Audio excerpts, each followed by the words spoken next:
moments leading up to the crash were people standing up and singing, and of course she said no, because it's illogical to believe that people are standing up and singing and dancing while a vessel is traveling just shy of 50 miles per hour through the water. Moreover, it is...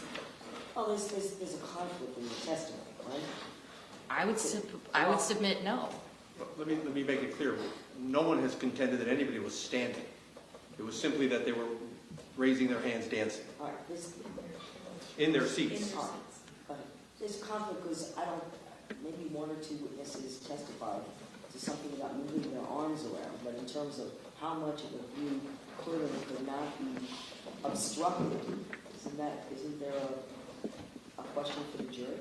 No, because the only witness who said anything about that was Ms. Porter-Carrero, and I asked her, was that going on in the moments before the crash happened, and she said no. So from the state's perspective, the defense established that at one point the girls were doing that, but not at the time in the moments leading up to the crash itself. So that's number one. Number two, there's no, even if hypothetically there were arms waving, the seats, they're meant to be seats. It defies logic to think that this vessel, which the court had the opportunity to see, the jurors had the opportunity to see, that young women seated on those seats, just the mere waving of their arms, none of them are like, mixed martial arts fighters or something. There's no way that their arms would have obscured the view of that channel marker. Beyond that, the defendant himself confirms that he saw the channel marker when he's at Elliott Key and talking with Lieutenant Thompson about how the crash happened. He talks about the fact that we were approaching the last channel marker. So clearly he knew it was there. Clearly his view was not obscured by these young women's arms. Now his view may have been obscured because, I don't know, he closed his eyes for 9 seconds. He was looking at something else. He was looking down at a screen. I don't know what he was doing, but whatever it was he was doing, he did not see this for at least 9 seconds, which is a really long time when you're going that fast, or he did see it and just thought, I'm not going to do anything. Either way, when a hazard that you know exists is coming up rapidly to you and you have the ability to see it, if we just agreed in criminal courts that, well, as long as the person didn't see the hazard, then it's just negligence, that just does not make sense. And the law is supposed to make sense. Well, so counsel raised the argument, well, even if there's evidence of recklessness, certainly there's not the greater amount of evidence to rise to culpable negligence. Can you answer that? Well, I would submit to the court, as I did in our first JOA motion, had there not been all these additional people on the vessel, had there not been all the alcohol that we know was consumed by the defendant as well as the girls that were on the boat, if under that set of circumstances, and if he wasn't even traveling as fast as he was, if he, pursuant to the GPS data that we have, ran headlong into that channel marker when he had ample time to avoid it, I would agree this would just be vessel homicide. But this is reckless plus, because he did have 12 minors on the boat, many of whom had been consuming alcohol. He himself admits that he had been consuming alcohol. Now, he claims it was 2 beers. The jury gets to apply to his statements the same type of evaluation as they would to anybody else. Did that witness, or did his statements come from a person that might have, I don't know, a motive not to tell the truth? If this defendant was so brain damaged that he's making up, claims of other boats that now the defense says, yes, they weren't there, then maybe also he forgot how many beers he actually had. Or the converse could be true.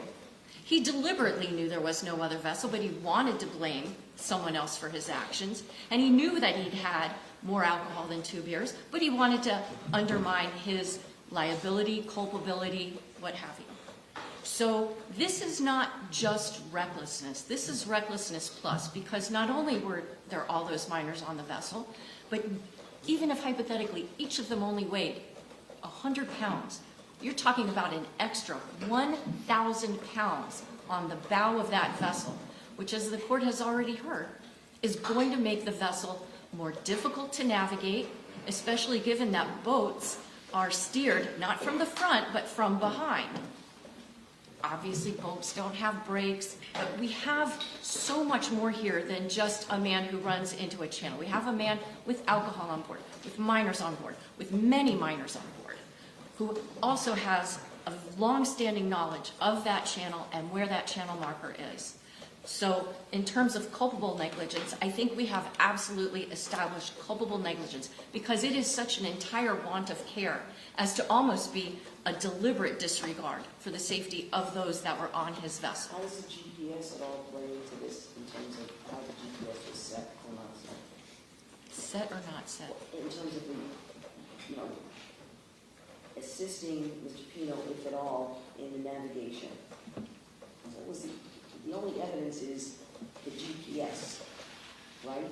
Right. And there Well, was, it's not the only evidence, but in terms of the track of the vessel prior to impact, that's what I'm trying to- absolutely. okay. But there was a change in that. The only change in the vessel's path right before impact was when he went further 5 degrees to port, which put him right on that path, which is why this is charged as manslaughter, not only on the culpable negligence theory, but also the state has pled that by intentional act he has committed manslaughter, because he may not have intended the death, which of course the jury instructions state, but he was the one deciding to go full throttle. He was the one deciding where to steer that ship. And he steered it, we know, 9 seconds prior to impact, right into the path that was going to force him to hit the channel marker. I'm sorry? The vessel had stayed on the original path without that change that was effectuated by the operator. Yes. Okay. Then the marker would not have been hit. I'm sorry, I didn't hear the first marker part. would not have been No, I'm sorry, if the court could just back up. The premise, hit. The operator maneuvers the vessel seconds before. 9 seconds before. 9 seconds. Prior to the maneuver, the vessel, if it had continued on the track without the interaction of the operator,